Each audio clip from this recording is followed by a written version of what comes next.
Okay.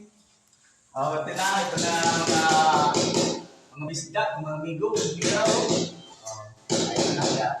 Gawin siya. Naaral natin yung anak, kung gusto nyo design, ito, ito na natin.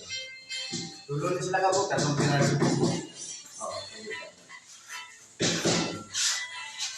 Yan. Saka yun.